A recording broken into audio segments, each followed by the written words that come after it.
Thank you so much, Hope. This is Kristen Lays from Heritage Preservation. I apologize for my scratchy voice, but hopefully you can hear me well today. And I want to welcome you back to Caring for Yesterday's Treasures today, and this class that we're going to be having in our Collections Care Basics series. And again, thanks to the Institute of Museum and Library Services and to Learning Times for making these webinars possible for us. Just a few tips. I'm about to drag away this hello box that, as Hope mentioned. And if you're hearing any echoes, you might be logged in twice. So you might want to just double check your open windows on your computer. Or if you're having any sort of spottiness with the audio, you might want to quit out of any other programs your computer might be running, like email or word processing. So I don't mean to cut anybody off here, but I'm going to minimize this window and drag it away. But thank you for saying hello. And as Hope mentioned, you will still have an opportunity to speak to us in this Q&A, especially if you're having any technical issues. Hope can help you with those. And if you're having any questions or anything you want to communicate to me, you can type in here as well. And then if there are questions about the topic today, we will make sure that they're published and that we get to your questions. Again, this is our third in a series of 6 webinars. It's collection, storage, and handling today with Danya. And I think it's going to be a really helpful webinar addressing some of the environmental challenges we discussed last week. We have 2 more webinars this week, one tomorrow, one Thursday, and then a final one next Wednesday. And we've gotten such great interest in this course, as Hope mentioned, and we already have 250 people logged in today, and we will be in touch with all of you, we hope, in some way or another. But it was great to hear last week that we've got participants as far away as Belize, Alaska, Hawaii, and we're not sure if the folks from Sweden are watching live or not. We gave them a bit of a reprieve, but we do have a group from Sweden, so that's really exciting for us, and everyone in between, as we were seeing in our hello box today. Today I thought, just to get a sense of the group, we would ask what you do at your institution. Now, I know it's a huge variety that we have, and this is not an exhaustive list, but it's hopefully going to capture just about everybody. And you can check more than one box if you wear more than one hat. I know that a lot of us do. Hopefully that everyone's seeing that on the screen. So feel free, and if you can find your role, give it a whirl. I'm sorry, I'm trying to resize this box here. Hopefully that's good. Let me know if you're having trouble seeing it.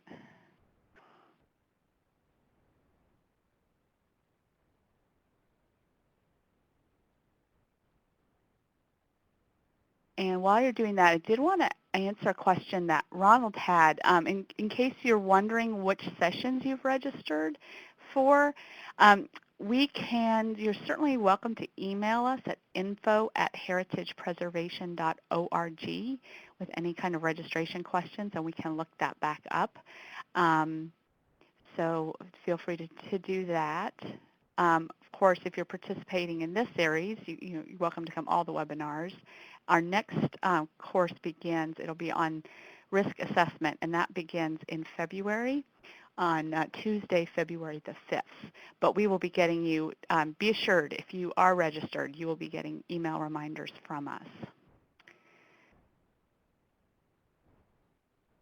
So I see we have a lot of people weighing in on this, and a nice mix of our responsibilities. Lots of archivists, collections managers, registrars, good number of librarians, and we're really happy to see that. Heritage Preservation's been doing a number of these online continuing education opportunities, and we've been doing a lot of outreach and have found that mostly we had been reaching museums and historical societies, which is terrific. We were happy to do that, but we also wanted to make sure that the archive and library community had a chance to benefit from this sort of offering. So that's why we're doing this series, and I'm so glad to meet so many new library colleagues. So looks like we're having a little hard time seeing everything on this screen. I don't know if Hope has any suggestions in resizing it. I don't have suggestions. Usually if you can't see everything, there should be a scroll bar. I think we have a lot of content, so I think what happens for people with smaller monitors is that things kind of get a little crunched down. If you're having a hard time seeing anything, particularly for the slides, I don't want you to have to scroll around, but for this poll, it should present some scroll bars. And let us know if when the slides come back up, if you are having a problem seeing the slides, I can make some suggestions privately as well. Okay, thanks, Hope. Okay, well, I think I'll slide that away for now. But thanks, everyone, for answering that. And I will keep that in mind for the future, that fewer options might be better. Okay. And then, of course, if you haven't already, you're welcome to join the Connecting to Collections online community. It's just a very simple registration process. And we do ask that we approve your registration just to make sure everyone's legit. And it might take us a little, like a day or so to get that approval. But it's a great resource. You can continue these conversations online, and we're so happy that a number of conservators are on the online community and have been really responsive to people's inquiries. And again, also a reminder that this whole course has a home on the connectingtocollections.org homepage. All of the assignments are there. PowerPoint copies are up there, and we're doing our best to get those PowerPoints up at least the morning of a webinar, if not the day before. So if you do want to print it out so you can follow along, you can do that. And we are working also on getting the closed captioning text so that you can have a bit of a transcript and have that posted on the website. It might be an easier way to do a ready reference to the information that you're hearing over the webinar. We have been sending out, after the end of each webinar, we've been sending out an email to you, and hopefully you've been getting it, which will give you a link to today's recording. So if you do want to revisit anything, if you want to share it with a colleague, you'll have all that on hand. At the end of the month, we will post them all on that page on the website. And this is a great way, in case you've missed a webinar, please look out for those emails so that you'll have a chance to do catch-up work. So if you're working towards earning our certificate by participating in all 6 webinars and doing all 6 homework assignments, do check that Collections Care Basic webpage for the homework assignments. It's a link to a SurveyMonkey, and you can fill that out. And they're pretty short, and we've had a really great turnout. People doing their homework for Class 1 and Class 2, and I think Danya's going to reference some of the quiz results from Class 2. And if you haven't had a chance to fill it out, it's not too late. You can have up until January 31st to get those homework assignments done. But do let us know if you're having any questions about seeing a recording or getting the homework assignments. And I think that's all I have today. I'm going to turn everything over to Danya, and I want to welcome her back. She gave us a great overview last week. She specializes in book conservation and does preservation training. Currently, she's teaching preservation management and collections maintenance for Simmons College Graduate School of Library and Information Science. And again, if you have questions for us, please feel free to put that in the Q&A box. So let me close the screen and bring up Danya's PowerPoint.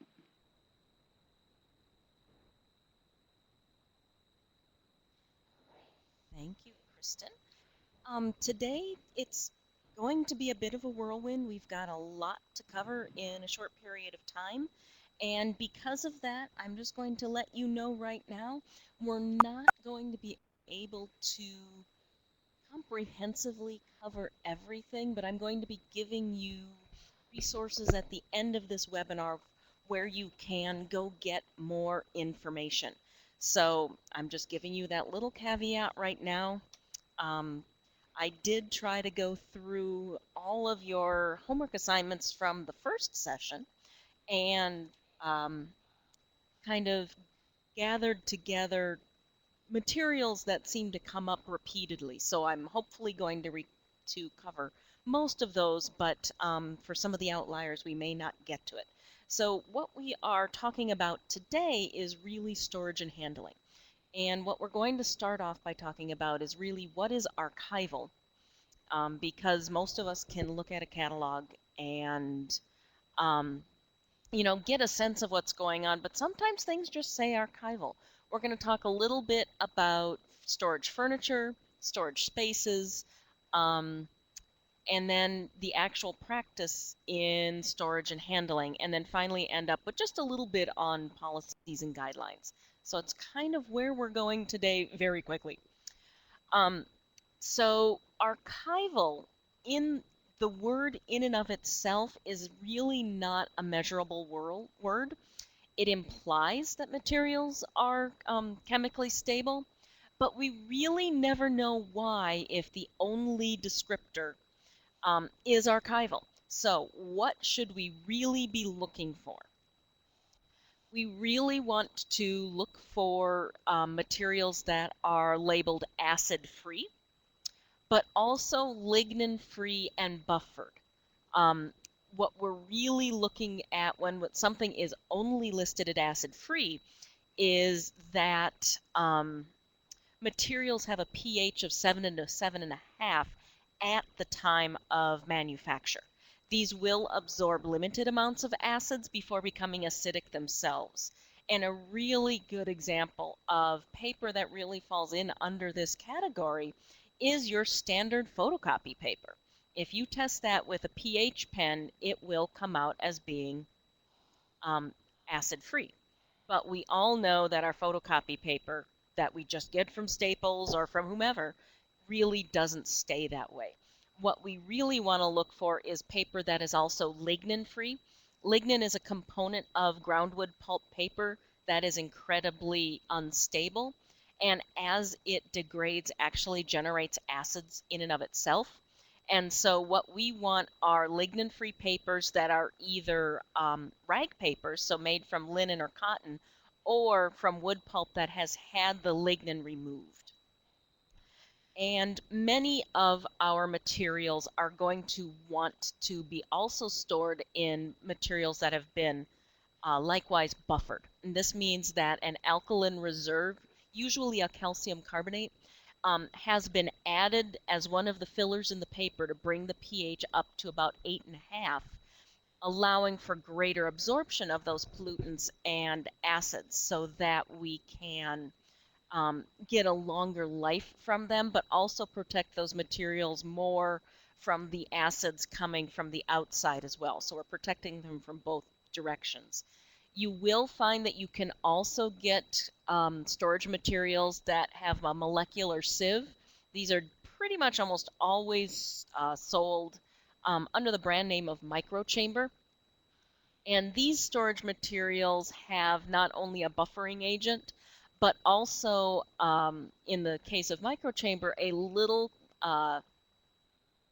molecular component that's called a zeolite that actually doesn't neutralize the acids like a buffer does, but actually attaches and grabs onto those elements, the acids, and in many ways the odors. If any of you listened to Tara's odor lecture earlier, they hold on to it, and so they actually don't allow those materials to get to your collections materials.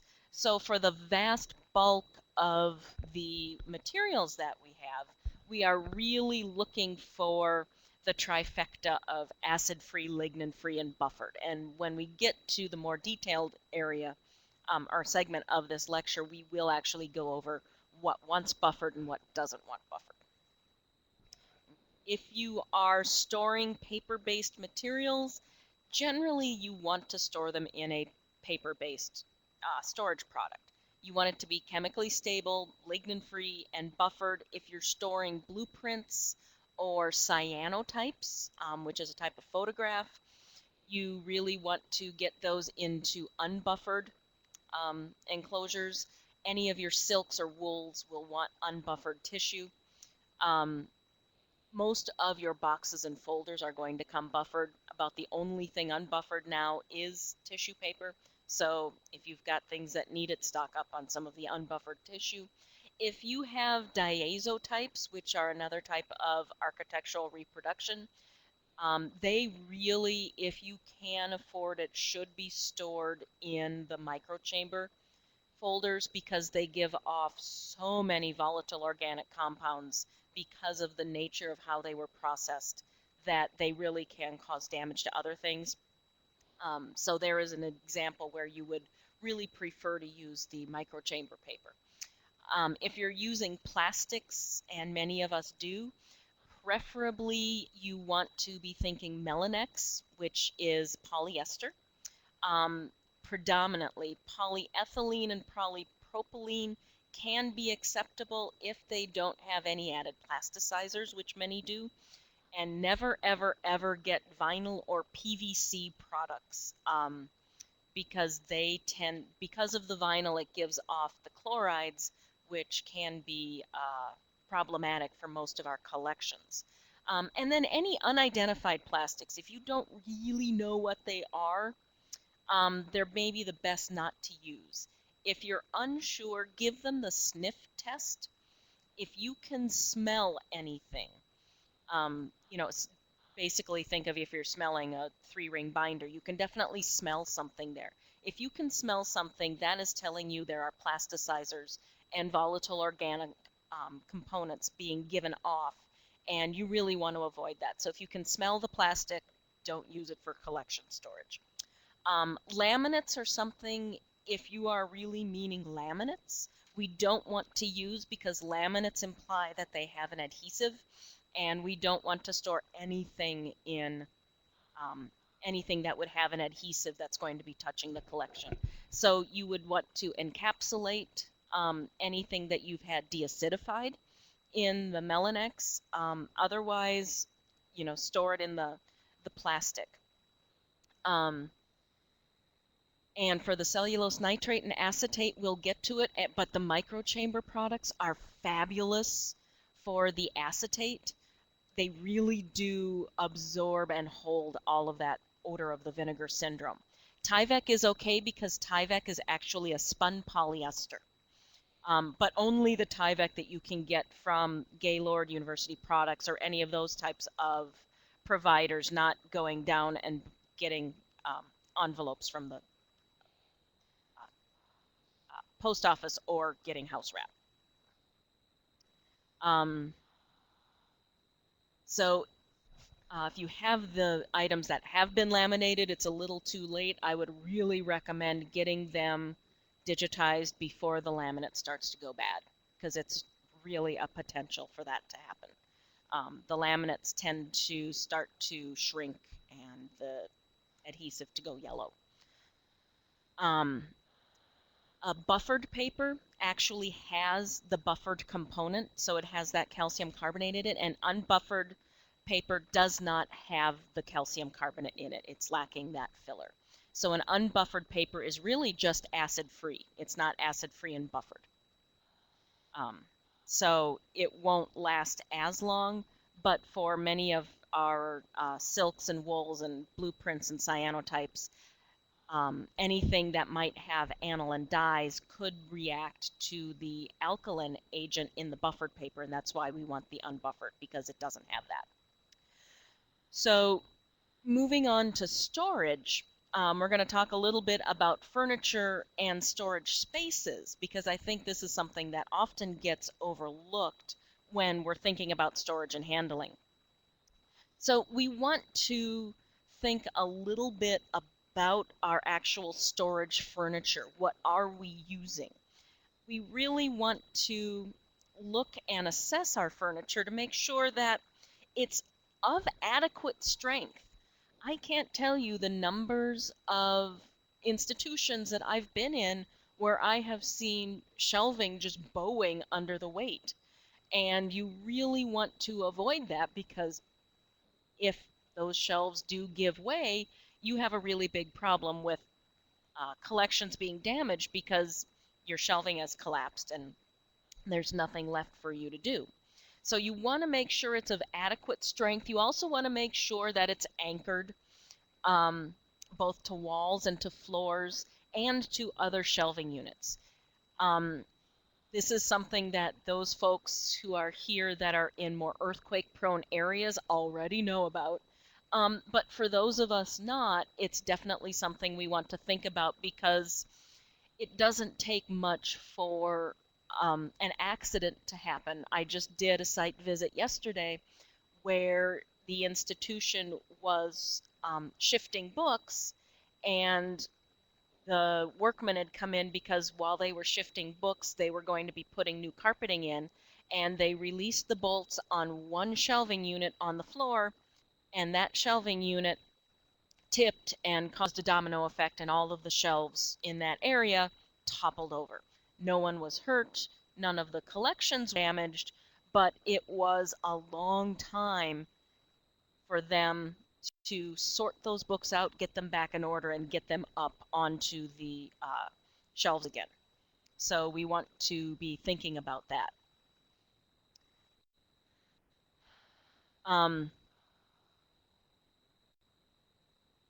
The quick question on types of Tyvek found in rolls as house wrap, it's because of the inks. They can come off. They also have a lot of other coatings that we don't really know about because we don't know the specifics of each Tyvek brand. And so you want the blank, naked Tyvek. No inks, no coatings. And that's really the best thing to do because we don't know the stability of those materials. Okay. So we really want to think about the strength. We want to think about the surface. So Ken has a question on the stainless steel shelving used in food service applications. Those shelves usually tend to be very strong, but they're also more of a woven mesh. So what you would look for there is to really only be storing things that are going to be boxed and not in direct contact because you don't have a smooth surface. So you don't want to put collections items directly on that, or they'll start to take the imprint of those the wire shelving. But they're actually really good shelves if you can get them. They tend to be a good depth, which is also something that we want to look for. So we want it to be strong enough, but we also want it to be deep enough to support the materials we're looking at. We also want to make sure there aren't any sort of odd projections or ridges, things that could poke or abrade your collections while they're being moved around. A really good example, if those of us of a certain age think back and remember the cement blocks and planks of wood that we used for shelving in college. Think about how abrasive that material was. And if you're storing collections materials around that, what could happen? I mean, we all know what happened to our knuckles. Think about your collections. And finally, we want to think about the types of shelvings that we're using in terms of the finishes that we have on it. If we're using wood, are we actually using good water-based polyurethane to at least give us some protection from the volatile organic compounds being given off by the wood? Are we thinking about doing some other vapor barriers like, oh no, it's just gone out of my head, Marvel Seal, to really prevent the organic compounds from coming out and interacting with our collections, but also think about some of those other shelves that you may get, not necessarily food service shelving, but if you just go and get standard shelves from, say, the Home Depot or Lowe's or Ace Hardware that go into your garage, they may have, at the time that you buy them, an oily coating on them to prevent them from rusting too soon. And so you really want to watch out for things like that because you definitely don't want that transferring to your collections either. And you really want to try to avoid a lot of those plastic shelving units. One, they're generally not very strong, and two, we don't really always know what plastics they are, and so we just want to avoid any of the volatile organic compounds. So we're going to think about that. I'll get to the VHS tapes in a couple of sections. We also want to think about the actual space that we are storing our collections. We really want to make sure that we are giving ourselves enough room to move around and not actually bump into collections with book carts or backpacks or feet or knees or hips or heaven only knows what. Because a lot of times in our collections, we tend to have things that are larger than our shelves can accommodate. We turn them on their sides, preferably spine down, um, but yet they stick out. And so we definitely want room for people and carts and other collection items to move safely without worry of damage. But we also want to make sure that we have good air circulation.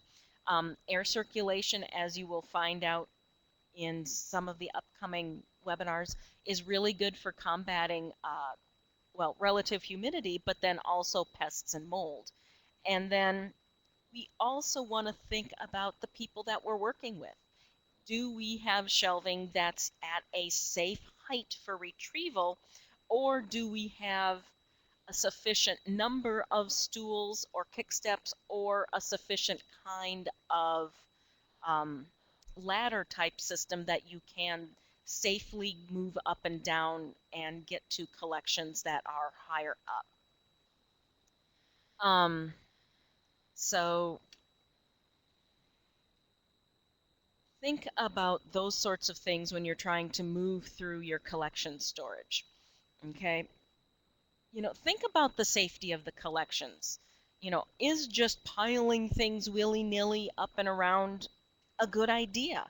Or do we want to be thinking about maybe moving collections up off of the floor so that they are at least 4 inches off of the floor? So in case we have a flood, we don't have any damaged collections. And then are we also considering proper storage accoutrements for some of our special odd collections? So you can see here all of these vases and urns and other round-bottomed items all have these little Velara um, rings that you can set things in that don't have a flat bottom to support them. You can also see there's a lot of little ethafoam cradles being made. So you can see down here the ethafoam cradles that are cut out to match the circumference of the neck and the base. You can see the little Velara, or those could be ethafoam rings. Just great things to help support and protect your collections from rolling and vibrations and things of that nature. And so think about a lot of those things. And then finally, in an ideal world, none of us would be storing things in basements or attics because we know the environment there is really not the best. Our basements tend to be too humid. Our attics get really hot. Both of them have pests, which, we want to try to avoid. But if you must store them in attics or basements, try to do whatever you can to manage the environment there, but also definitely take into consideration airflow and keeping things off of floors, because especially in basements, that's going to be one of our biggest problems. So we're going to think about that. In almost any storage area, we really want to prefer metal shelving. Wood, especially oak, off-gasses a lot of volatile organic compounds that can be damaging, so metal is preferred, and ideally powder-coated steel. But if you do need to line things, you can line things with the Melanex, so the polyester sheeting. That acts as a partial vapor barrier. Giving it a coat of water-based polyurethane can also help. Marvel Seal is actually a vapor barrier, but it can be expensive. Polyfelt really isn't going to do you anything in terms of lining wood, in terms of blocking the volatile organic compounds. It will give you a less abrasive surface, but it's not really doing anything protective. Styrofoam you definitely don't want to use, A, because it makes a really big mess when you cut it, and B, because it's not chemically stable. Ethafoam is chemically stable and um, cuts really well and doesn't give you all of those goofy little pills that you can think about. Um, so there are some things to talk about. And so think about your storage space. I know we're not really getting into a lot of details, um, but I will make sure that you get my email because I am actually happy to converse with anybody who has some really specific storage questions that we don't get to today. We want to remember those storage environments. Okay, as we talked about last week with Tara, we want to try to minimize the fluctuations within temperature and relative humidity. Now, there has been a lot of research saying that it's really okay within a box between about 30 to 55% as long as, you know, the relative humidity can move naturally. So some of those setbacks at night, what we're noticing is because of the nature of our materials, they don't equilibrate as quickly. So some of these swings are okay, but it's still better to not tempt fate. And then with most of our collections, the cooler the better. Um, and so we really want to think about, you know, at the warmest, having our collections at 70. Really ideally for most of our collections, if you can have storage, dedicated storage space that you have set to about um, 55 degrees, that's really going to be in many ways best for a lot of your collections. For those that need even colder, we'll talk about that in just a bit. So if you can't have, or if you have collections that do require different temperature ranges, one of the things that you can think about is getting setting up your HVAC system to have different zones. This would probably require getting an engineer in to set up the different zones, but you can set different temperatures in your different zones, and it can be, you know, throughout your building in different areas. Or if you can't create something with your HVAC system, you can think about building a room within a room. And so putting up false walls, getting in extra insulation, to really help protect collections and in many ways get them away from exterior walls and windows, which tend to be the components in our older buildings that can wreak havoc with a lot of our stability of our indoor environment. And then you can also think about microenvironments. So either storing materials in purpose-built cases that can have the silica gel in it, like we were talking about with Tara last week, or even just microenvironments of, you know, the buffered papered materials or unbuffered if you need it, and having layers of that to really slow down a lot of the fluctuations. Um, and so you can think about things like that, and we'll talk about some of these details as we go through. So what I want to do now is open it up to our first poll question of the day. And so we can have that pulled over. Okay. That'd be great. And no, wait, hold on. Sorry. I It's wonder the if we how can also many of take a us. break after this to get to some questions. Yep. And that's, I was going to read questions while people were answering. Excellent.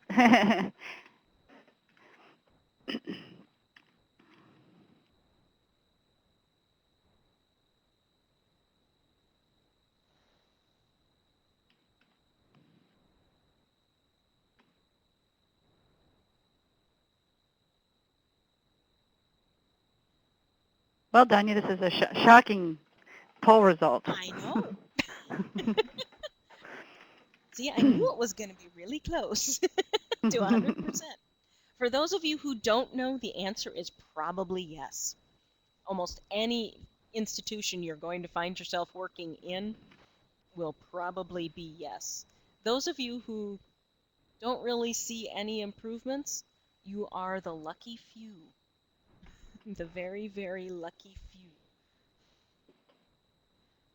Okay, so what I'm going to do now is answer some of the questions that you've been sending in that I haven't gotten to as I've been just prattling along here. Storage for VHS tapes. Um, you know, if you can make a homemade phase box out of good chemically stable materials, that's just fine. A lot of the plastic containers tend to start to crack and break down relatively quickly, especially if they get circulated a lot. There's nothing wrong with your own homemade phase box as long as it's chemically stable materials, so that acid-free, lignin-free buffered materials. If you already have coating that's or shelving that's coated, the thing to find out is what it was coated with.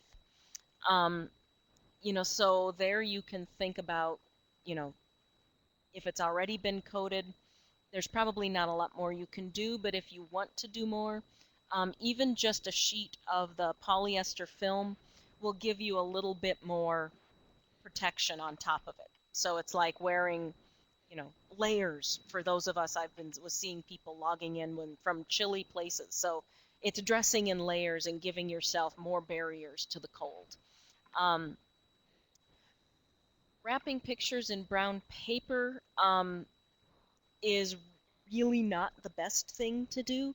The brown craft paper is not even acid-free and can go acidic very quickly. It's protecting your pictures from dust and light, but what it is it's giving them an environment that's steeped in extra acids. So if you want to, you can get acid-free, lignin-free craft paper, and that would be a better thing if you need to wrap them and store them in suitcases, or even just acid-free tissue, because what that's going to do is just give them a little bit of protection from any sort of abrasion or scratching. Stacking them in a suitcase is maybe not the best thing, and we'll talk about some other ways to store framed items in the future. Natural materials, I know a lot of places want to go with wood. There are better woods than oak. And now all of a sudden they're not coming to me off the top of my head. Mahogany, but a very specific type of mahogany. Beech is good. Cherry, I believe, is good. Pamela Hatchfield from the MFA in Boston, wrote a great book on, oh, what's the title? Kristen, if you can help me out here. Okay. On museum storage materials. I don't know if that's the title of it, but it's a really great book, and in one of the appendices, it pretty much lists all of the good, okay and definitely not okay materials to use. And woods are one of the ones that she lists, so I would try to find that book. We'll give you the title and author and all the info on the website once I look it up. But the title of the book is not coming to me, but it's by Pamela Hatchfield. Is it Pollutants in the Museum Environment? That's it. Pollutants in the Museum Okay. Environment. I'll put something on the chat. Connecting to Collections bookshelf? Do you know? It was not on the collections bookshelf. Okay. But I will put a We'll link up and that information. Yep. The time-weighted preservation index from the Image Permanence Institute is a really great thing to follow if you've got eClimate Notebook and all of that, but a lot of people don't have access to that. And so, yes, it's a better way to address temperature and relative humidity, but really if you're looking at specific types of materials. So if you've got one storage space and everything's stored in it, there's always going to be something that doesn't have a good TWPI. And so if you can think about keeping things cooler and drier, that's always going to, be the better way to do it. But yes, the TWPI is a good way to go if you have access to that. Storing hundreds of bound volumes of the local newspaper. Oh, good heavens. Um, the off-gassing from the deterioration shouldn't affect the rest of your collections. Basically, it would only be a problem if they were in direct contact. I would basically put them somewhere out of the way, because my guess is that they're not going to get a lot of use, especially if they've been digitized at some point. But if they are going to get a lot of use, really think about where they're being stored and how you can access them, because they are very large and they're often very heavy, and sometimes could take 2 people, depending on who you have working, to actually access them. So we really want to think here more about, is the shelving strong enough? Is it deep enough? And then do you have enough space between aisles, or between shelvings in the aisles, to actually get them out and handle them safely? Best enclosure for a 17th century book bound in human skin is a really nice clamshell box. And you can be really fancy about it and find somebody to make you a cloth covered drop spine box. Etherington Conservation in North Carolina, and I've forgotten the town now, makes boxes, but you can also just get a custom-made corrugated clamshell box from either Gaylord or archivalboxes.com, and that would be just as good depending on how much money that you have. I'm seeing a lot of questions coming in. One that just passed my eye. What about acid-free sprays? Don't waste your money. If you have somebody who has a bookkeeper system set up and can do the more professional level of spraying, that actually works. But the, spray cans, for the most part, aren't going to give you the benefit that you would really hope to have. I've never had good luck with them. They always tend to clog up before anything actually happens anyway. So, there's some of the things. And I think I'm going to move on because we really have a limited amount of time today for as much stuff as I'm trying to cover. So like I said, I'll make sure I will get all of your questions from Kristen, and I will do my best to answer them as I can. So we want to actually think about the care and handling of some of these questions, or collections. And so we're going to look at some of the, like I said, the bigger, the larger volume of things that I was coming across in the homework assignment that you had, and pretty much the things I mostly get questions about. So when you are storing bound volumes, and this could be general collections, special collections, scrapbooks. Scrapbooks tend to be a very special subset of books, but they're still bound volumes. What we really want to think about is storing books as we usually see them. So basically, vertically for your regular sized volumes, with the tail at the bottom, spines facing out so that we can find them, and generally trying, as most of us do, to shelve like-sized books together. So our octavals will go with our octavos, our folios will go with folios, things like that, because if you start to get too many different sizes going, you can actually get distortion of shapes because books aren't being supported.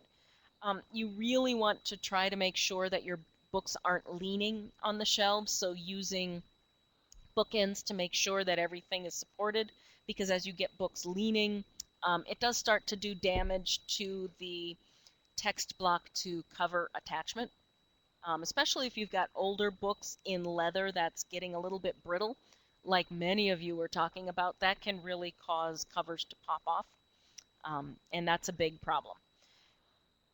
And basically think about the types of bookends that you're using. Try to get good, sturdy bookends that aren't going to shift and move when books are taken out. And also be really careful with any of the bookends that come built in with some of the shelving. Those little W-shaped wire ones that clip into the underside of the shelf above. Those types of bookends generally aren't of the right size and can be very damaging to the books. They also tend to attack people when you try to move them. At least they attack me and they come springing out and go flying around, and it just makes for bad relations. If you've got oversized books, especially in most institutions, it's usually above 18 inches, gets categorized as oversize, and so maybe a flat folio. You want to think about storing them horizontally and no more than 2 or 3 in a stack. We really want to make sure our books are fully supported on the shelf. So if you look here, this is really what you're shooting for in terms of good book storage. You've got shelving that is of an adequate depth to store the books so you don't see any books hanging off of the front edge. And we're using bookends to support our books. Nothing is leaning. And everything is really neat and tidy. And I know many of you are probably rolling your eyes and going, right, and that can happen. But it can, especially if you have a really good relationship with the people who do the shelving of your collections. When I was at Northwestern University, the shelving department was absolutely phenomenal. They really took pride in what they did, and apart from finals week, the collections maintenance was incredible. They did a super job. So it can be done. It just takes a little bit of work. So, think about maintaining the books on the shelves, keeping things straight. Think about if you've got fragile books or books that have a lot of red rot, of storing them in simple 4-flap wrappers. You can use the, what is it called? The Colibri system, which is a polypropylene dust jacket kind of thing that goes on very easily.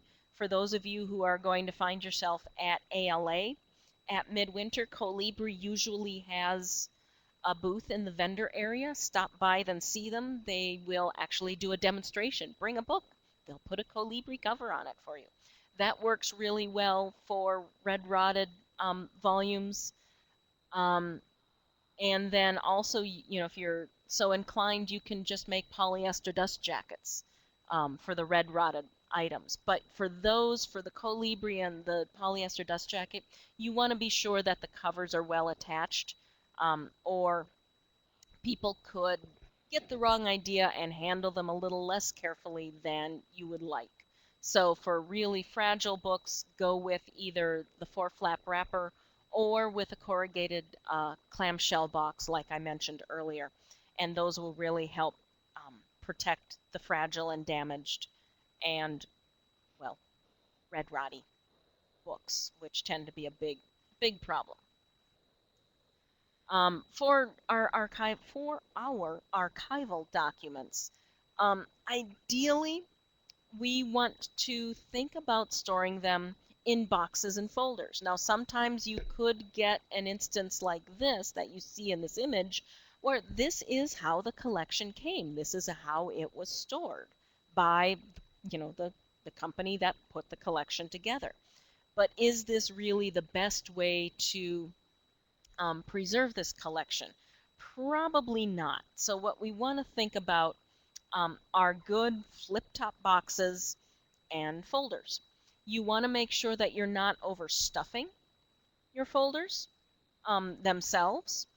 Generally, what we try to encourage people to do is if you have really fragile materials, no more than 10 sheets per folder.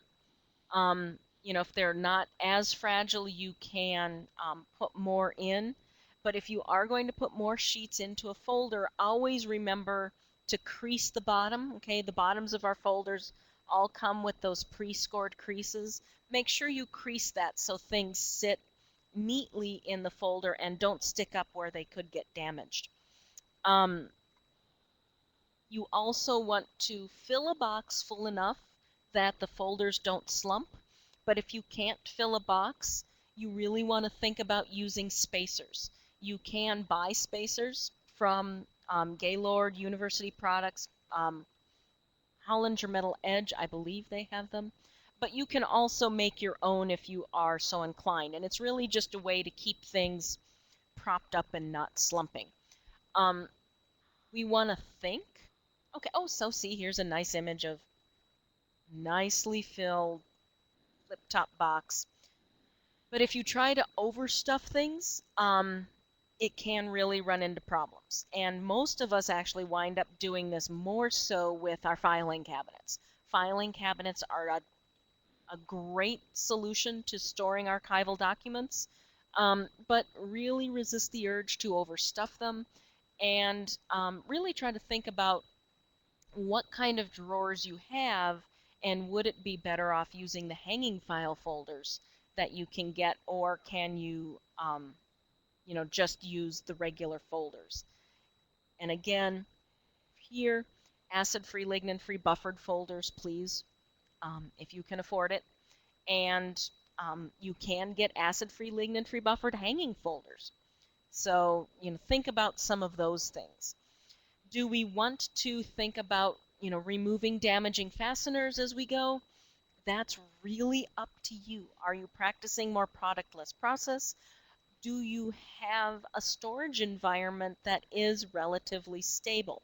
Um, so, if you've got staples and paper clips and you don't have the time to remove all of them, remove those that are already corroding.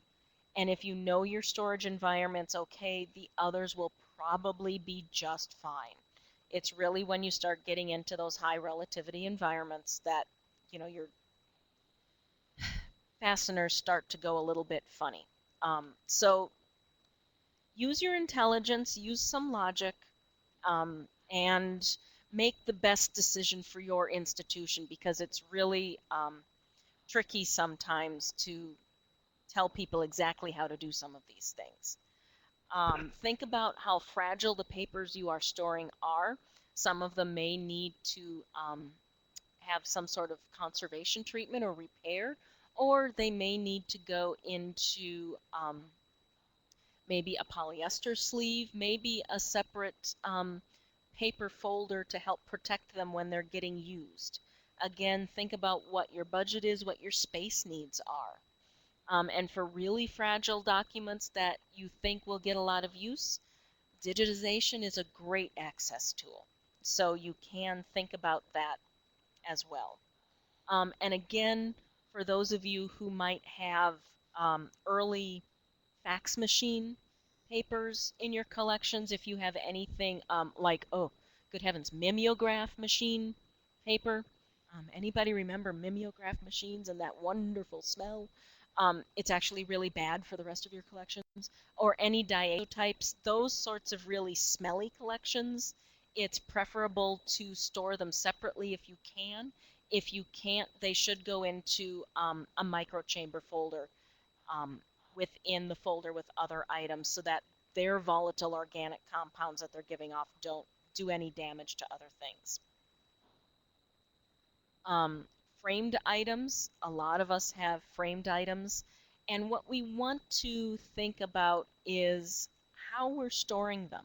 So most of us probably have a wide range of framed items stored like this. It's not the best thing in the world. They're stored directly on the floor, where they could come into contact with water if there was a water emergency, but more than anything, they come into contact with tows and mops and carts and things of that nature. And so we really want to think about, if this is the only thing we can do, we want to think about getting some 2x4s and covering them maybe with some old carpet and getting them up off of the floor. Um, Pallets, you can get half plastic pallets. They work really well too. Just gets things up off of the floor. But if you have handy volunteers, or if you're handy yourself, or if you have a lot of money, you can buy storage bins specifically for framed items. And so what you want to do is think about putting your framed items in the bins of the storage and separating them. You can separate them with corrugated cardboard, acid-free, lignin-free, buffered corrugated, foam core, any sort of material that will, and store them by size, because what you're trying to avoid with the spacer boards and everything is preventing the corner of one picture from going through the middle of another one.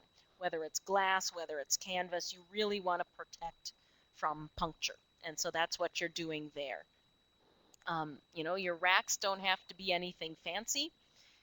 Here's something that looks like, just garage storage from Home Depot. That works as well. This institution just got the corners and has tied them up. And so instead of having spacer boards, they just have the corners to protect from punctures.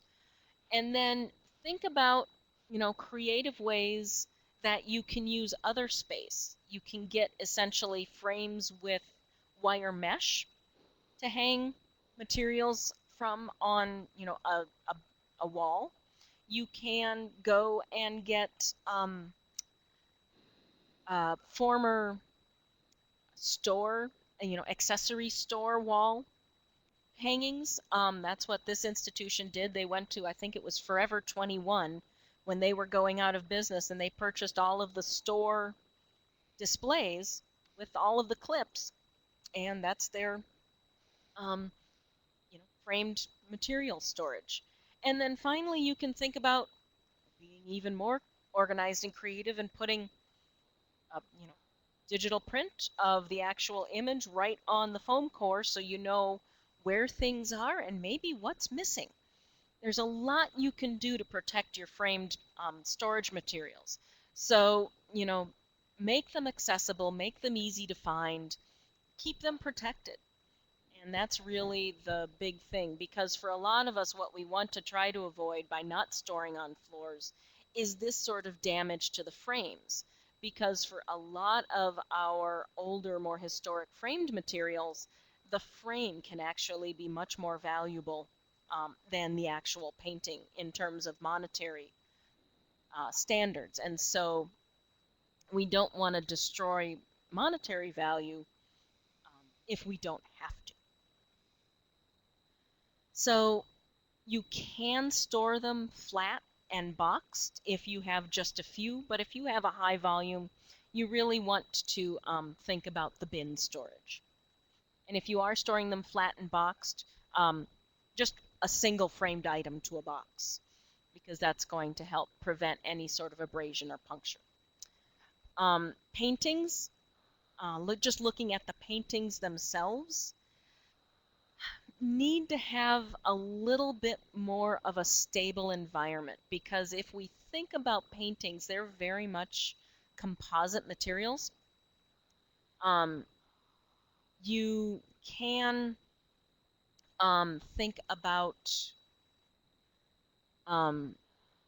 all the different components in here. You have a canvas or maybe a wooden foundation. You have a layer of gesso, and then you have that and then you have multiple layers of oil paints. And then if the painting has had conservation in the past, you could have watercolors in there. You could have other things that you maybe aren't aware of. All of these things expand and contract differently and react to that relative humidity, and are also incredibly fragile when it comes to water damage. So you can see here all of this tenting that's going on. This is all, it's called tenting. And that is damage from to that canvas from a water event. And so this canvas was sitting on the floor in a basement. The basement had a flood, and so now the painting is, really quite damaged in many of these spots. And without pretty quick intervention, what starts to happening is all these little tinted areas flake off because there's nothing that's holding them onto the canvas anymore. You also really need to remember that canvas is a cellulose-based product, and a lot of our canvases in older paintings actually do start to get really quite brittle.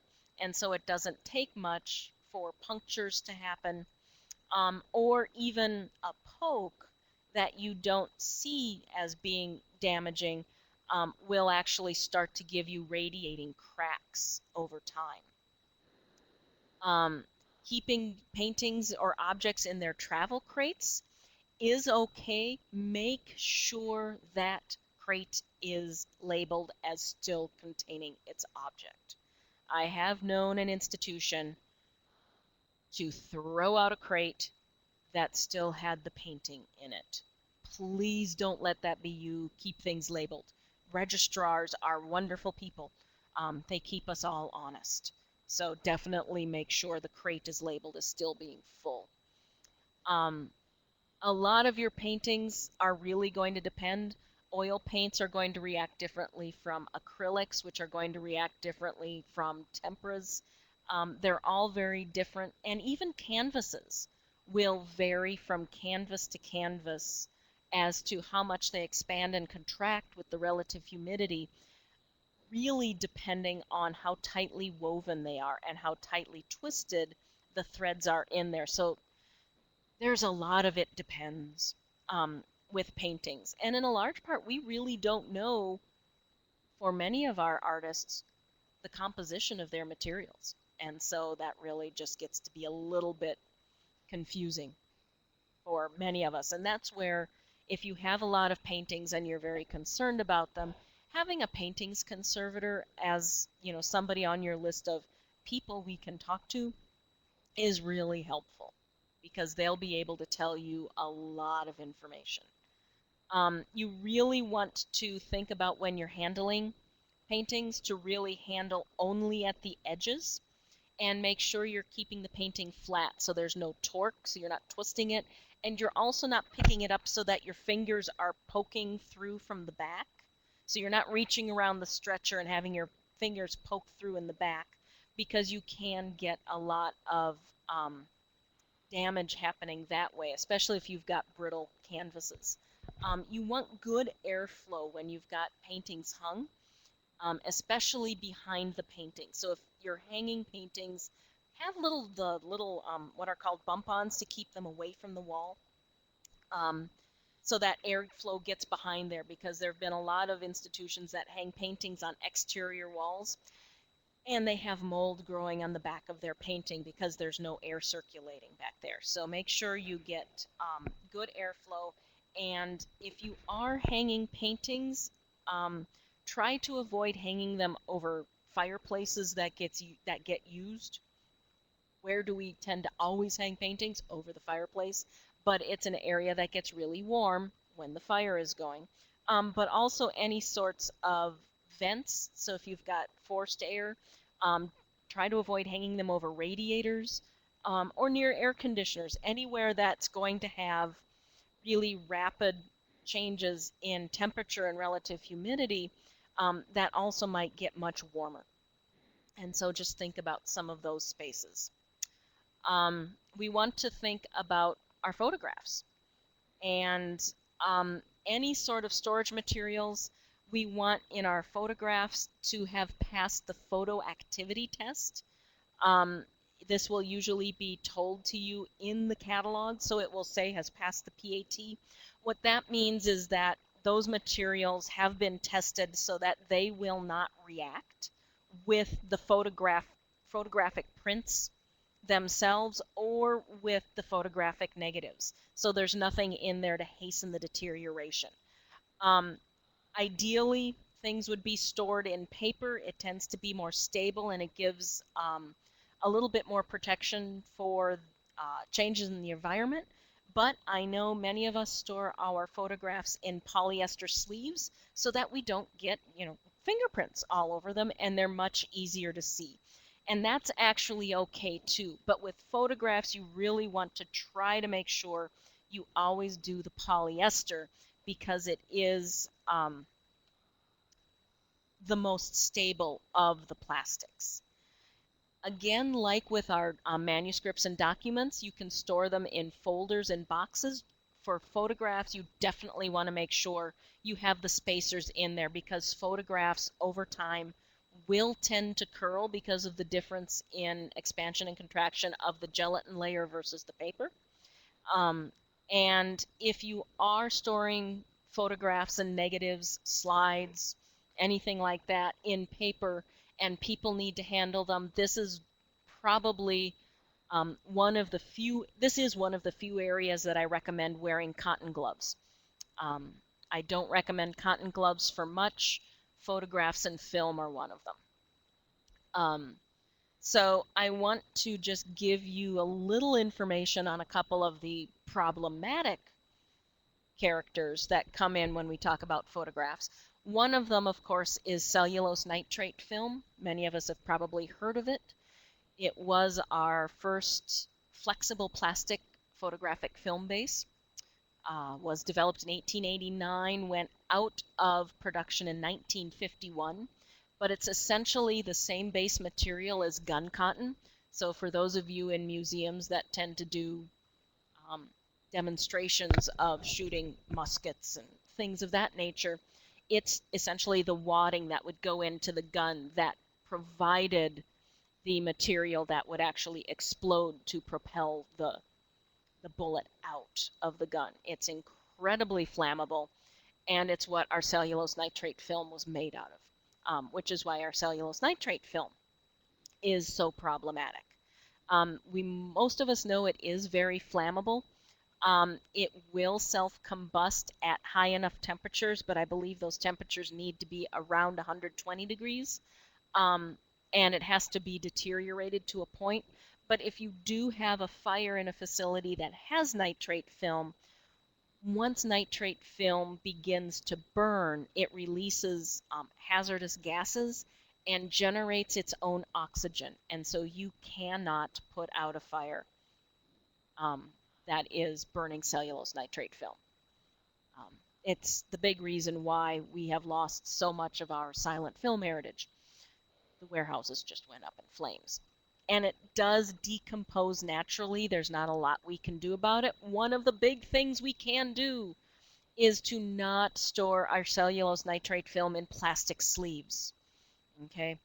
When I got this piece of sheet film, that's cellulose nitrate, it was stored in a plastic sleeve, and that was the top picture is what it looked like when I got it. The next picture was 1 year later, and the next picture down was 2 years later. So you can see just how quickly this stuff goes. Basically now, 3 years later, there is no image left here whatsoever. So, think about those sorts of things when you're storing cellulose nitrate. Think about the dates to identify your cellulose nitrate. It's not always labeled on the edge, but what is always labeled is cellulose acetate film. Cellulose acetate was a reaction to the flammability of the cellulose nitrate, and it will always say safety film on the edge. So if you see things that say safety film, you're okay. You don't have cellulose nitrate, but you do have cellulose acetate, which will succumb to vinegar syndrome. And so here, with both cellulose nitrate and cellulose acetate, if you can store this film in microchamber paper folders, you will really help to keep the smell down and to help prevent the rapid catalyzation of the deterioration because of all of the extra acetic acid in the air. Acetate and nitrate films should be in cold storage. The National Park Service has an excellent cold storage tutorial. So if you have it, check it out. But that's all I'm really going to say about photographs, because I know coming up in March or April, probably April, I can't remember, Kristen will tell us, there is going to be another course like this just on photographs. It's actually So, coming up in May, oh, in but May, okay, registration is already open for it. We haven't set the dates yet, but they okay. 5 classes, and it'll be set for May. Oh, super. So if you have lots of photographs and lots of questions about photographs, that's the course for you. The other type of collection material that I really recommend wearing gloves for is any sort of metals. Silver, copper, bronze, iron, anything, you should be wearing gloves when you handle it. With metals, one of the big things we want to think about is really just keeping them in a low pollutant environment and keeping it low relative humidity so that we can prevent corrosion. Silver tends to be a little bit more finicky of a um, metal for us to deal with, and so I get a lot of questions. And how do I store silver? How often should I clean my silver? Um, Remember, whenever you polish silver, you're actually removing a layer of that silver. So if you've got silver plate materials like this one here, if you polish it too frequently, you will eventually get down to the core base metal and you will have lost all of your silver. Um, you can also get silver as a highlight accent. And so for me, I have a problem with this little plate because it's got the silver inlay. But if I polish the silver inlay, then all of a sudden I lose the patina that's on the copper part of the plate. And so you really need to ask yourself, how important is polishing? And then you need to ask yourself, what is the environment that we're storing this material in? Silver is basically your canary in the cage. If you remember when Tara was talking about pollutants and the Audi test, silver really is one of the most susceptible metals, and it will be the quickest. And so if you know you have an environment that's not the best, you can get silver cloth, and it's basically just an impregnated cloth that helps to minimize the tarnishing of your silver. And so just really use caution if you have to clean it, and I would really consult a conservator if you think you need to clean your silver, just to be really sure that you're not going to do damage, because we really, want to follow the tenets of do no harm. Textiles are another big area that we tend to have a lot of problems in storing. We're going to actually talk about some of this in the staff and volunteer training. But textiles can be boxed with sufficient padding so that you don't have sharp creases in the folds. If you have sharp creases in the folds, that's where your wear is going to occur first. If you're going to hang them on hangers, if you have costumes, I'll get to that in a second. For large textiles, quilts, things of that nature, if you're boxing them, they get to be really big boxes, but they can be rolled on tubes and then covered with tissue or Tyvek and labeled. Okay, so rolling is a perfectly viable option. If you've got costumes, think about how they're going on exhibit. Are you supporting them on exhibit? And more importantly, are you supporting them in storage? You don't want to just use a plain old hanger. You really want to pad out that hanger, because again, think about that costume, and if it's hanging on a hanger, all of its weight is being supported in a very small range along that shoulder. And that's where you're going to notice a lot of the damage occurring. So really think about supporting your textiles, whether they're folded in boxes, rolled on tubes, or hanging on hangers or on mannequins. And there's a lot of information out there on a lot of this, but I will refer you to the references because we are starting to run low on time. We want to think about some of the hazards that we could have in our collections. Okay, we talked about the cellulose nitrate, but we can also have other things that could be problematic. So we have our cellulose nitrate film that we know can, be problematic. If any of you have any sort of ammunition, um, bullets, cannonballs, even just having the guns around can be problematic because a lot of the problems that you get are with the gunpowder. As the gunpowder deteriorates over time, it gets to be more and more susceptible to shocks and jars and can, be explosive that way. But you also want to really think about what would happen if you had a fire in your institution. So this is one of those risk assessment things that you want to think about because you really don't want the fire to start shooting at your firemen. That would just not be a good thing. Usually your local National Guard can help you with disarming and cleaning some of this stuff, but just make sure you tell them you actually want the item back because their natural reaction is to just go out and blow it up. So tell them you want the casing back and they'll be more careful. A lot of us probably have stuffed dead animals of some ilk. And so a lot of our more historic, well, actually not more historic, anything up through the 1970s, our taxidermy will probably have some pretty hefty pesticides and potentially arsenic in them. So basically, if your taxidermy is 100 years old and in really good condition, you have some serious pesticides or arsenic in there. And so you want to be very careful about that. We can also have some of our really innocuous looking collections be fairly dangerous. And this is a collection of the different types of celluloid materials that you can get. And celluloid is essentially a cousin of cellulose nitrate. It won't be as flammable or as explosive, but it can be problematic in a fire. And so you just want to be aware of it and know that you have it. And then there's some of the other maybe not so obvious things. Many of us might have Girl Scout, Boy Scout, military first aid kits from any time prior to 1960. You might want to check in there because you might have gauze bandages that have been soaked in picric acid.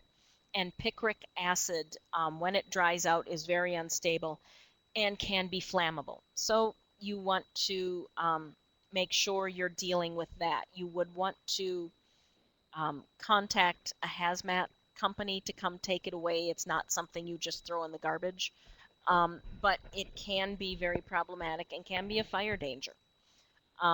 If you have any sort of medical implements, medical jars, medical bottles, make sure you know what's in them and you're taking care so that they're not going to be harmful to anybody. And if you have any of the old canisters from the early 1900s, the Invigorator or anything labeled like that, they were jugs to put in your refrigerator, and the whole purpose was that the clay was irradiated because at one point they thought radiation was really good for you. So, be aware of any items that may have radiation. Watch dials, the glow-in-the-dark stuff, the reinvigorators. Just be aware of what some of the hazards you might have in your collection are. So actually, before we go on to that, I want to give everybody a pop quiz just to make sure we're still listening. So if we can pull over the pop quiz really quick. We're almost done, folks.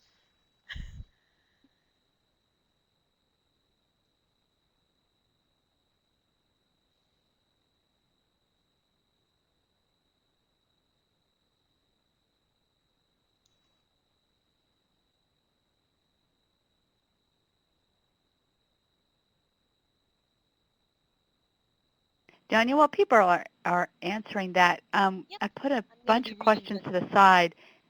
Yep, I'm working on keeping up with them. Okay, but if maybe what we can do is if you can hang on a few minutes after 3:30, I folks definitely who, can.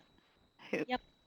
okay, we might be able to get to a few more questions, and we'll do our best to get to some questions before the end of the half, before 3:30. But if not, hang on, and we'll try to get to yours.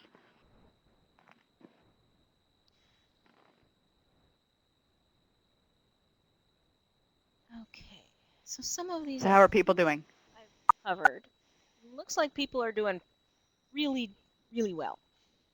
The correct answer is, well, if you want to, I can't quite see the whole screen, but the question, the answer that I thought, is really truly the right answer, is answers 1 and 4, but it really could depend on what you're looking at. It could be all of them because, you know, some of them you might want to get rid of. Some of them you probably could ignore and be just fine. But really you want to label them as being hazardous so that other people know, include the information in your catalog, and then consult with the experts to ensure that the dangers are minimized or eliminated. It's 1 and 4 is really what we were going for. So soldiering on, we want to think about having some sort of processing policies and guidelines because our collections get probably most of their handling when they're being processed. So we want to think about ensuring that, we don't allow food and drink in the workspaces. We try to encourage good habits. And we try to discourage having personal items in the workspace that could be put a potential for theft, but also just add to the clutter. So we really hope that, we also provide good enough processing spaces and so that you have the room to handle things safely and move them around when you're actually trying to work on them. Um, you also want to ensure that everybody knows what sort of materials to use for storage and labeling. And a lot of this is really going to depend on your institution. So things also like removing fasteners. And if you do any sort of treatment or flag things in any way that are already fragile and need some sort of repair or conservation work, you want to think about having these guidelines written down because a lot of us in smaller institutions probably have this work being done by volunteers, and we want to be sure that they know um, what their expectations are.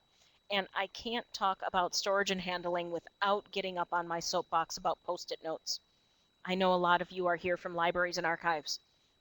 Please don't use Post-it notes. I know I have had so many people say they're really not that sticky and they really don't leave a residue.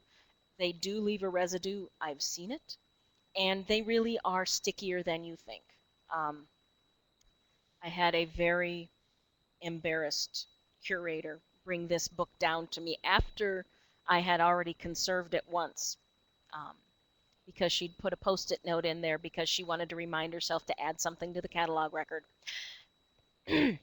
And she went to take the Post-it note out after she was done, and this is what happened. So Post-it notes are problematic. Please don't use them. Okay, that was my soapbox for the day, and I'm done now. Just a few tips. Again, reminding ourselves, think about what kind of storage furniture and enclosures you're using.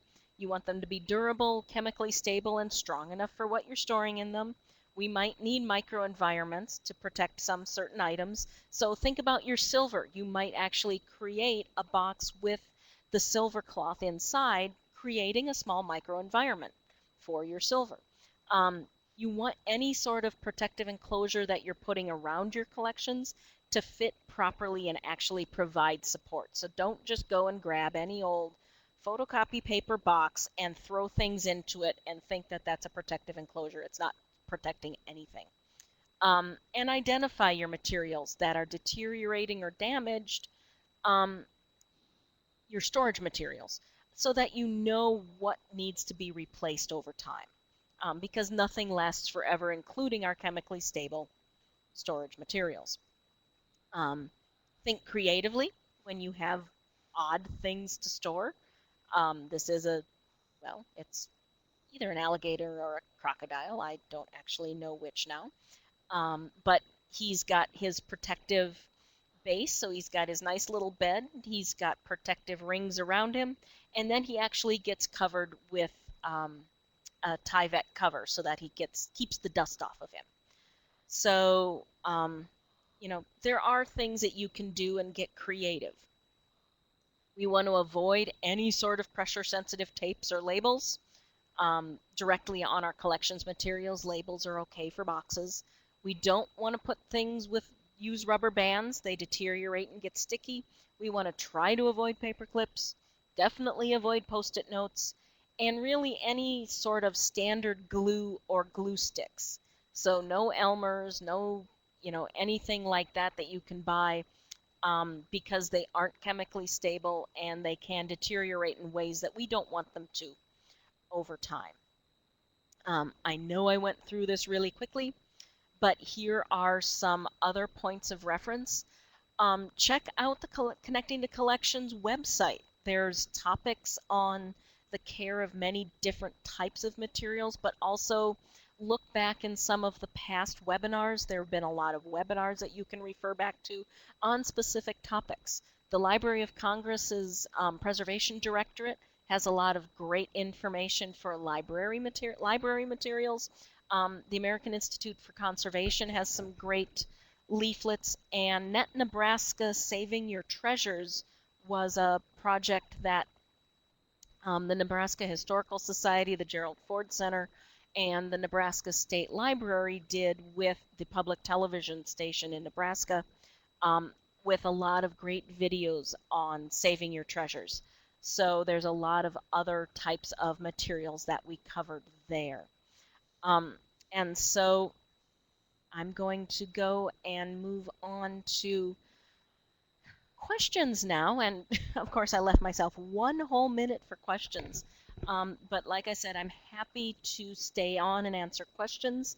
But for our homework, I want you to think about a discrete collection in your institution and think about where it's stored and is that storage space appropriate for that collection. And it just really needs to be a 2 or 3 sentence response. And that's just fine. If you want to tell me more, that's great too. But it really just needs to be a 1 or 2 sentence response. So, okay. So, Thanks, Danya. I just wanted to give, before we do some questions, just remind you, if you're watching with other people, let us know who they are so we can give them credit for attending today in that chat box. And the homework assignment is posted on the course webpage along with a lot of the great links we talked about and more that came up in the conversation that I'll put there. And you can get the link to the SurveyMonkey where you can answer the homework there as well. I think that's all I have for today, but hopefully people can stay on for a few more minutes, and especially if you've asked a question, we'll try to get to them all. And if you can't, Kristen usually sends me all of the questions, and so I can answer some of those. Or if you are dying to know about some of this, start a discussion on the Connecting to Collections page. And yeah, I that's can great. type in there too. Can I ask one? I just want to reiterate one that's going a little bit back to more towards enclosures. But Margot in Los Angeles has been storing documents and photos in Mylar sleeves, which my understanding is that's great in terms of access. You can see what the item is. But she's in LA, and that's dry. But I had heard you had to be a little careful with Mylar or plastic sleeves because it could trap humidity. What do you say? I do tend to caution people with the Mylar sleeves if they're storing things in basements.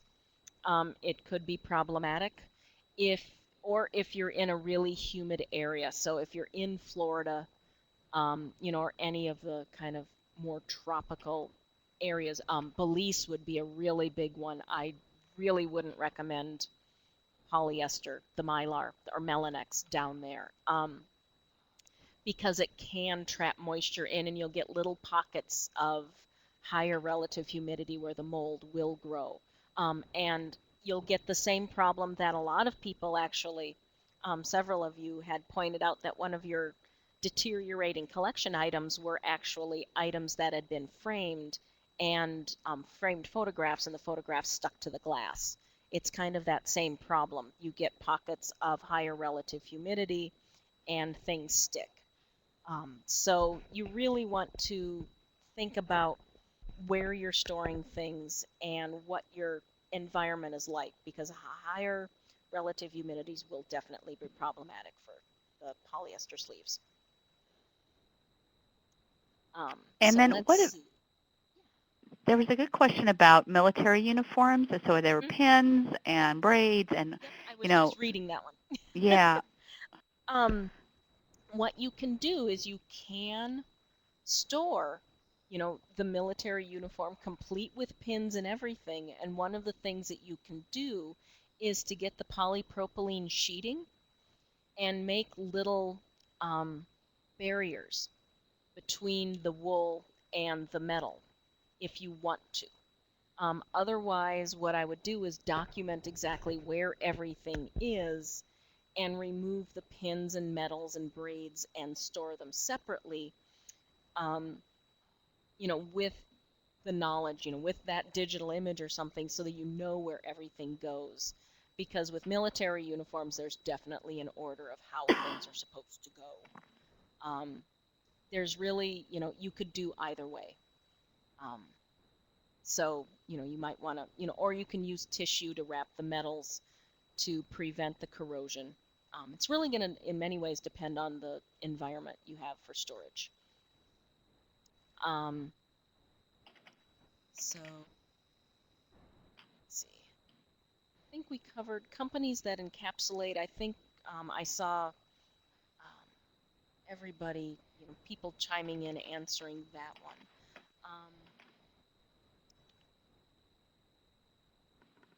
So the best method to store old hardcover journals is really, depending on how big they are, stand them up on a shelf. If they're really fragile, archivalboxes.com and Gaylord Brothers both make custom corrugated clamshell boxes that are really reasonably priced. And so if they're really fragile, you could store them in there. But pretty much treat them like any other book, and give them the support they need. And I think you answered it. Then there are a number of specific questions on like scrapbooks and things that might have loose materials, and I think you sort of covered that with saying special enclosed, either clamshell boxes or Yep. four-sided. Scrapbooks want a box, plain and simple. Scrapbooks want a box.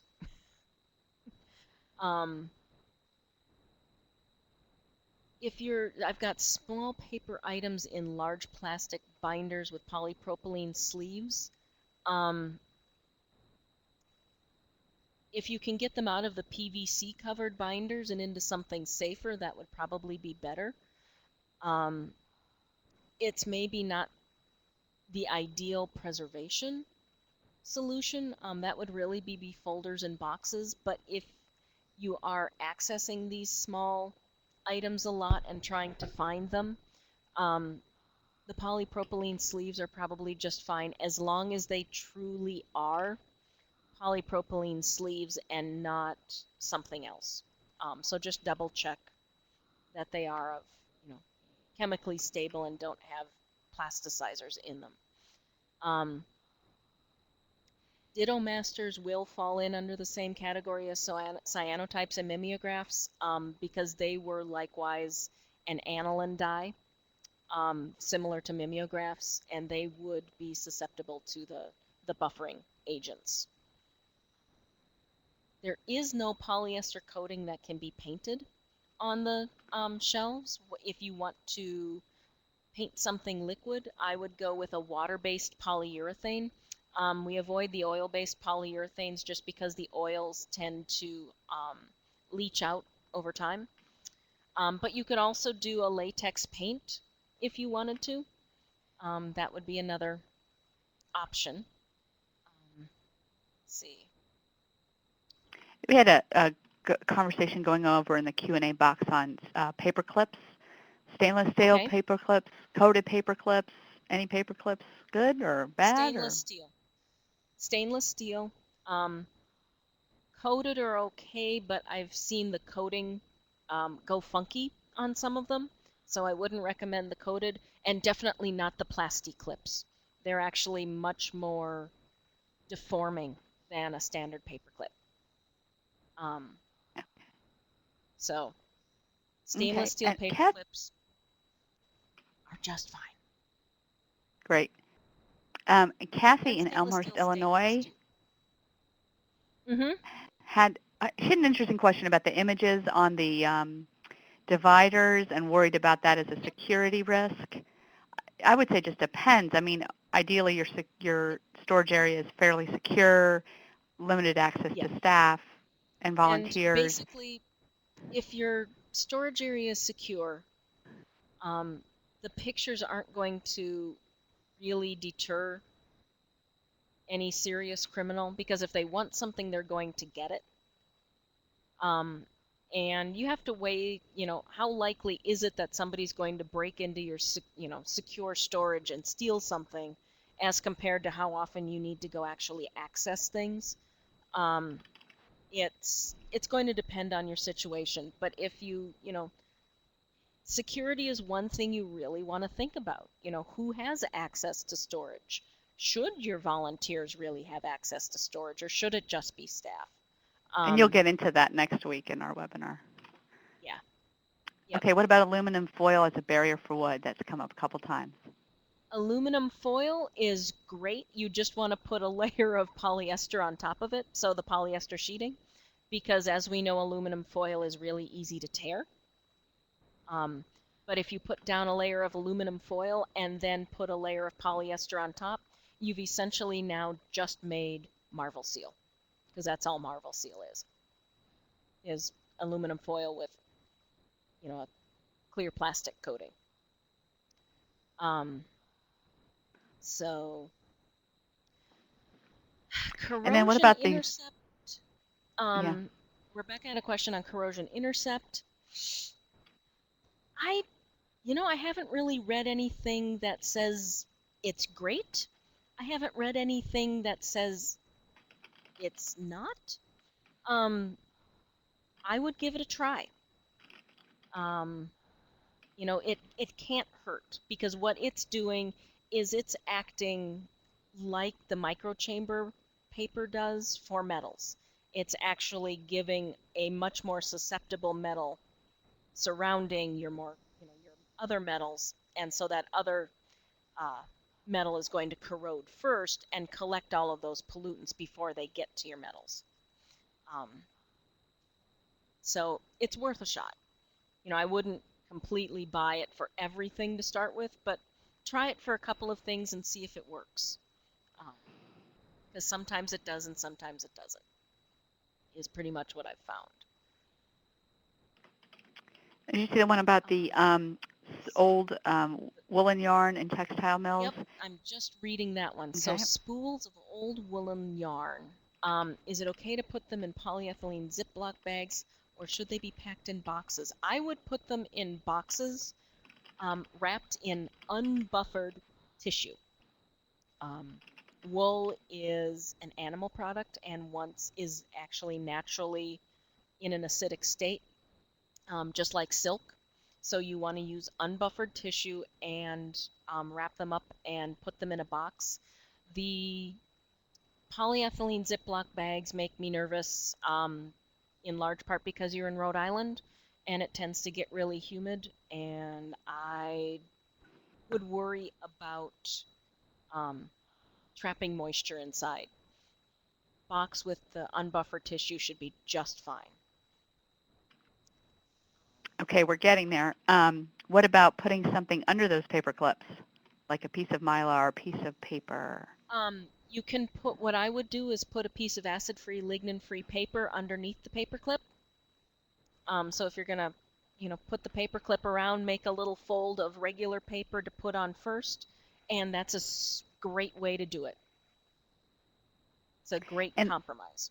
and I know it's a kind of complex topic, and there has been a recent publication about it, but gloves.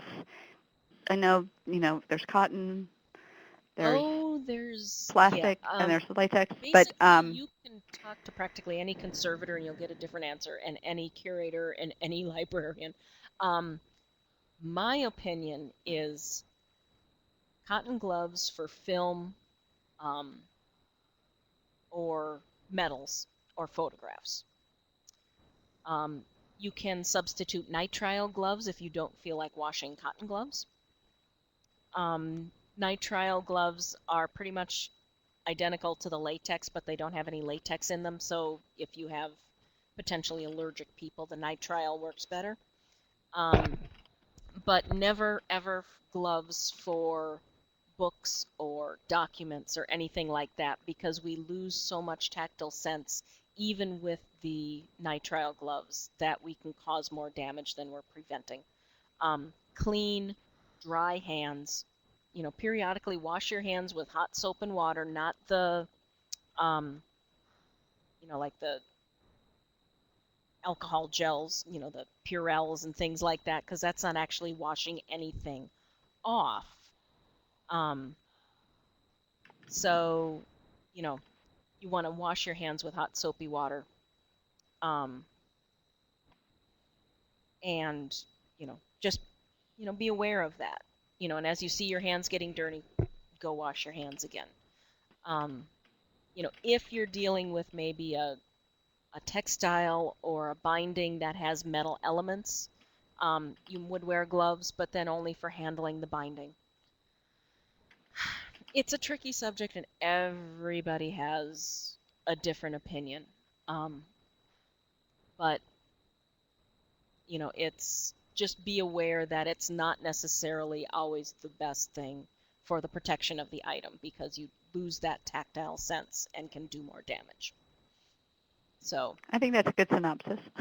Thank you. yeah, basically, it depends with everything. Yeah. I did notice that somebody does have a nitrile allergy, and that's not something I've come across before. So thank you for sharing that, because it's so tricky to know with contact allergies. So having a selection isn't probably a bad idea. Yeah. Did you get to the question on glazing for paintings? Oh, there we go. Recommended glazing for painting on canvas. I don't know if Janet's still on or Basically, not, for but any sort of framed item, if you're going to use glazing, for smaller items, use the Conservation TrueView glass. It's a UV blocking glass. So at least you're not blocking out the visible light, obviously, but you are blocking out the ultraviolet element. If it's a larger painting, you can go with, there's UV blocking plexiglass. I believe it's Lexan is the brand name.